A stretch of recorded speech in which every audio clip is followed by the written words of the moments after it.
Hey guys, it's Charlie here for the Lakers Nation Philippines podcast.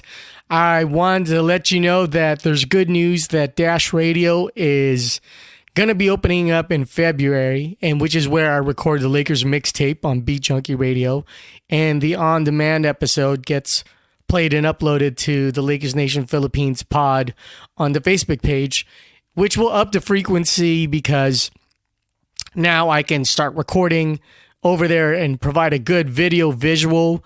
And also there's a lot of inclusive live streaming that I want to use in regards to the station. So that way it looks a little bit more official. And again, I apologize, but things are going to start gearing up, at least on the audio end, as far as for posting for the Lakers Nation Philippines pod. Now, the title of this episode is called The Kuzma Conundrum. Because just like anything on the internet, you look at Twitter, Instagram, and Facebook groups, there's a faction of where people want to keep Kyle Kuzma, and there's the people who want to trade Kyle Kuzma. Where do I stand? I stand in the position where you keep Kyle Kuzma. But let me break down the two type of fans, right? There's the ones who want to keep Kyle Kuzma. Now, there's like 3-4 different types of fans. There's the post-regret of letting go and trading Brandon Ingram, and they always cry. Look how good Ingram is playing. But guess what? When Zion Williamson started playing on his debut, take a look at Brandon Ingram's stats. Has it been affected? Absolutely. And also, take a look at the score. Take a look at the standings on the conference. See how well the Pelicans are doing. So there's the regret folks like that, right? There's also the people who don't like Kyle Kuzma, who knocks him because he's changing the color of his hair, he's dating Vanessa Hudgens or dating a bunch of girls. In his position, you do the exact same thing. And don't intertwine him dating. It's not like he's robbing, stealing, cheating on a girlfriend and then holding up a season. With Kyle Kuzma, there's that faction who dislike Kyle Kuzma. And then there's somewhere towards in the middle where things fluctuate, right? When he does well, it's like, see? Look at Kyle Kuzma. He's awesome. Look how much points he scored. And then when he does terribly, or in the end, really averagely, because he's going to have good games, he's going to have bad games. And that's when they go, let's trade Kyle Kuzma. Let's let him go. I'm on the faction of keeping Kyle Kuzma because we see what he's developing. Now, let me be clear. I don't like that he's inconsistent. I don't like that sometimes when it's not Kuzma time, he looks lost. But he is coming back from injury. He is showing promise. And the only thing that I'd like to see from Kyle Kuzma is, if your shot's not going, play defense. And guess what?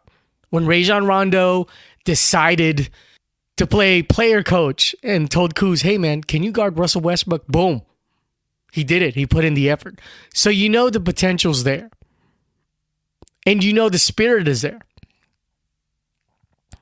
I also said in the previous podcast that Frank Vogel needs to run plays or sets for him. I still feel that. This team is excellent. The coaching staff is an all-star staff, but they're still figuring out the rotations. And I feel there's going to be a solidifying part after the all-star break. I think Frank Vogel's done an excellent job, but he does really need to hone the lineups and the rotations. Now with Kyle Kuzma, in the end, it's up to him. He needs to show that he's going to get his and play within the structure. And if that happens, that's great. Also, show us that you can close with AD, LeBron, and whoever the two other guards are. Whether if it's KCP and Danny Green, which I favor, or maybe someone like Alex Caruso who plays good defense and is the second playmaker. That's the only nail in the coffin for me, in the good coffin, right? For Kyle Kuzma is to be serviceable when you're in there with LeBron and AD, and then get yours. So that's the only thing as far as for Kyle Kuzma. But I belong to the side where you keep Kyle Kuzma. Now, if for some freak reason you can get one or two and fill the needs, for some reason you can get both, let's say, a Jeff Teague and a Robert Covington, sure. But guess what? The salaries won't match. It's not realistic. There's Stephen A. Smith that's talking about like Devin Booker. If we can get Devin Booker and Kelly Oubre, I'm all for that. But the numbers aren't going to match, guys, and that's a fantasy request. That's not going to happen. Now, I also spoke about a trade where we get Markieff Morris and Derrick Rose, and you can couple in whoever you can fill in the trade for, right? You can add DeMarcus Cousins, Quinn Cook, Troy Daniels, maybe add a second rounder. But here's what I really propose and what I really like as far as for what we can do. Is it realistic? Maybe, maybe not. I'm going to lean towards what I'm proposing is not realistic. You trade for Markieff Morris. He's 6'8". He can play power forward and small forward. And if it's time to bother Kawhi or to have a body against Kawhi, to fill in against Paul George and be rugged against him, because, you know, right now, people are starting to say the Lakers are soft, Markieff Morris would do that. And he makes $3.2 million for 2 years. Here's what I propose. You trade DeMarcus Cousins and offer K-Cock, and if they want some more, offer a second round pick. Here's your lineup coming off the bench. You have Dwight Howard at the 5, Markieff Morris at the 4, Kyle Kuzma at the 3, KCP at the 2. What I like about that trade is the way you can propose it to Detroit. You can say, hey, look, you're 4 or 5 games behind the 8th seed. Blake Griffin is injured and he's done for the season. Markieff isn't going to be the savior. So why don't you save some money? And here's DeMarcus Cousins' expiring contract. Also, what I'll give you is a developmental big in K-Cock that can fill in the role. And then if you want to sweeten up the deal, here's a second rounder. And what that enables is we clear 2 players, and then you can sign Darren Collison. So now your second unit lineup could very well be Collison at the 1, KCP at the 2, Kuzma at the 3, Markieff Morris at the 4, Dwight Howard at the 5. Now that feels solid. That I love. I love that trade proposal right there. Will Detroit buy it? Let's see. But something like that could make sense for Detroit. Where are they going? They're not going anywhere. And since you're giving up 2 spots, then Iggy could come into the picture. Let's say you start the lineup with KCP, Danny, though I'm a big fan of Avery Bradley because he's just the pest on defense. And that's what we need to start the game with. But let's just say you stick to your former lineup of KCP, Danny Green, LeBron James, Anthony Davis, and JaVale McGee. You have Darren Collison at the 1. You can have Alex Caruso at the 2. Iggy at the 3. Markieff Morris at the 4. Kyle Kuzma is an option to put in, obviously. Dwight Howard is there. So it leaves you a lot of room to play with lineups. And now you can actually move Kyle Kuzma to the 3, where he can help bother the other bigs and wings. And if he puts in the effort on defense, he's young enough. He's got the legs enough to do it. So I like the signing or the trade for Markieff Morris. Now let's just say that's not available. Another lineup I would like to happen is you sign Darren Collison, right? He's your backup 1. You can have Alex Caruso at the 2. This is assuming we're keeping that streak lineup of KCP, Danny Green, LeBron James, Anthony Davis, and JaVale McGee. So you have Darren Collison who can score and play defense at the 1. Alex Caruso can help run plays, play defense at the 2. Or you can put, let's say, Troy Daniels is hot. But let's just say Alex Caruso because you know what you're going to get from it.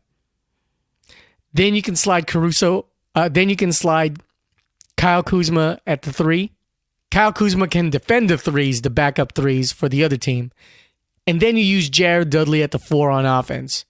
And you can use Jared Dudley at the 4 for defense. And then you plug in Dwight Howard. So in the end, the most critical part here is to get Darren Collison. Because I feel we have roster enough to help deal with the big wings. And that's where you slide Kyle Kuzma to the 3. And you utilize Jared Dudley a little bit more. So that's what I propose. It's really important to get Collison.